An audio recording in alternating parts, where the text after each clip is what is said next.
नमस्कार, आप देख रहे हैं जोहार झारखंड और मैं हूं आपके साथ सुकन्या सिंह। झारखंड की सभी खबरों को विस्तार से जानेंगे, लेकिन सबसे पहले झारखंड की 20 बड़ी खबरें।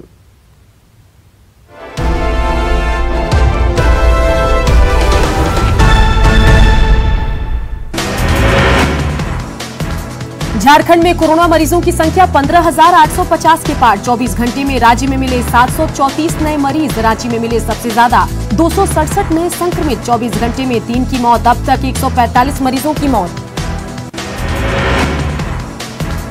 हजारीबाग में कोरोना संक्रमण बढ़ता जा रहा है। 10 नए कोरोना पॉजिटिव मरीज मिले हैं। जिले में मरीजों की संख्या 850 के पार पहुंच गई है। वहीं अब तक 11 मरीजों की मौत हो चुकी है।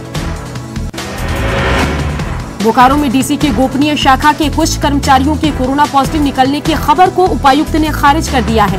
डीसी ने ऐसी अफवाहों से बचने की सलाह दी है। उन्होंने कहा कि गोपनीय शाखा में किसी तरह कामकाज बाधित नहीं है। पाकुड़ में कोरोना संक्रमण बढ़ने पर किस्मत कदमसार गांव को कंटेनमेंट जोन बनाया गया है। गांव के 14 से ज्यादा लोग संक्रमित पाए गए हैं। ग्रामीणों ने राशन समेत जरूरी सुविधाएं मुहैया कराने की मांग की है। गुमला के अपर समाहर्ता समेत 2 पदाधिकारी कोरोना पॉजिटिव निकले हैं, जिसके बाद स्मरणालय में अपर समाहर्ता के ऑफिस के सैनिटाइज किया गया, लेकिन कर्मचारी डरे हुए हैं। एनआरएचएम के हड़ताली अनुबंधित कर्मी 2 गुटों में बंट गए हैं। स्वास्थ्य विभाग के प्रधान सचिव से मिलने के बाद जूही मिंज गुट ने सरकार पर डराने धमकाने का आरोप लगाया और हड़ताल जारी रखने की बात कही। वहीं मीरा कुमारी गुट ने काम पर लौटने की बात कही। जमशेदपुर सदर अस्पताल में अनुबंधित स्वास्थ्य कर्मियों की हड़ताल जारी है। स्वास्थ्य कर्मियों की मांग है कि उन्हें समान काम के बदले समान वेतन मिलना चाहिए। अगर सरकार उनकी मांग नहीं मानती है तो वे हड़ताल जारी रखेंगे। लातेहार में एनआरएचएम कर्मियों की हड़ताल से स्वास्थ्य व्यवस्था चरमरा गई है। सदर अस्पताल में एसएनसीयू वार्ड सिर्फ एक नर्स के भरोसे चल रहा है। वार्ड में 12 बेड है, लेकिन एक नर्स 24 घंटे ड्यूटी कर रही है। गोड्डा ब्लड बैंक में एक शख्स ने ब्लड डोनेट किया, लेकिन जांच में वो HIV पॉजिटिव निकला, जिसके बाद रक्तदान करने वाले शख्स को फोन कर अस्पताल आने को कहा गया, लेकिन जब वो अस्पताल नहीं आया तो थाने को सूचना दी गई। रामगढ़ में भगवान बिरसा मुंडा की प्रतिमा को तोड़े जाने से लोगों में आक्रोश है। आदिवासी छात्र संघ और सरना समिति के लोगों ने हाईवे को जाम कर दिया, जिसमें रांची पटना मार्ग पर गाड़ियों का कतार लग गई है। लोगों ने आरोपियों की जल्द गिरफ्तारी की मांग की है।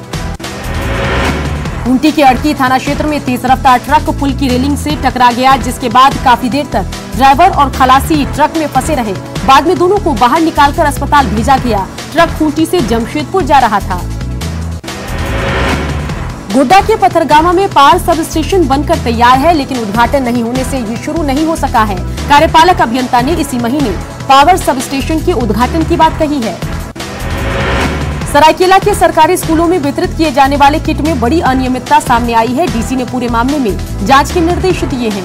कोरोना संक्रमण से सुरक्षा को लेकर स्कूली बच्चों को जागरूकता चित्रों के साथ नोटबुक और पढ़ाई की अन्य सामग्री विद्यालय किट के रूप में उपलब्ध कराई जानी है। लातेहार के औरंगा नदी पर बना पुल जर्जर हो चुका है। पुल पर बने गड्ढे में पानी भरने से गाड़ियां फंस जाती है। ऐसे में बड़े हादसे की आशंका से इनकार नहीं किया जा सकता।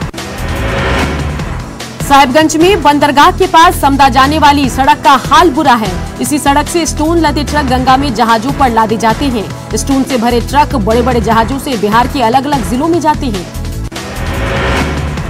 घाटशिला के चाकुलिया प्रखंड नगर पंचायत में सड़क की हालत जर्जर हो चुकी है। सड़क की हालत ऐसी है कि आए दिन हादसे होते रहते हैं, लेकिन इसे दुरुस्त करने की कोई प्रशासनिक कोशिश नहीं हो रही है। धनबाद में 4 लेन सड़क के निर्माण में अनियमितता की बात सामने आ रही है। महदा से राजगंज के बीच 4 लेन सड़क बन रही है, लेकिन निर्माण के साथ ही सड़क पर दरार पड़ने लगी है। अशोका बिल्डिकॉम नामक कंपनी सड़क बना रही है। जामताड़ा के भलसुंदा और फुलजोड़ी के बीच रजैया नदी पर हाई लेवल पुल बना, लेकिन 5 साल के बाद ही पुल के पाए जर्जर हो गए, जिससे ग्रामीणों को डर है कि कहीं पुल टूट न जाए। इस पुल में 8 पाए हैं, जिसमें 2 पाए पूरी तरह क्षतिग्रस्त हो गए हैं। गिरिडीह सदर प्रखंड के महेश उल्लुंडी पंचायत की करीब 3000 की आबादी दूषित और गंदा पानी पीने को मजबूर है। पाइप फटा होने के कारण इलाके में गंदा पानी सप्लाई हो रहा है। ग्रामीणों ने इसे लेकर सीसीएल प्रबंधन पर सवाल उठाए हैं। भारतीय रेलवे में आउटसोर्सिंग और निजीकरण के कारण दक्षिण पूर्व रेलवे में करीब 3000 पद सरेंडर किए जाएंगे, जिसमें चक्रधरपुर रेल मंडल में 132 पद शामिल हैं, जिसका रेल मेंस कांग्रेस यूनियन ने कड़ा विरोध कर रहा है।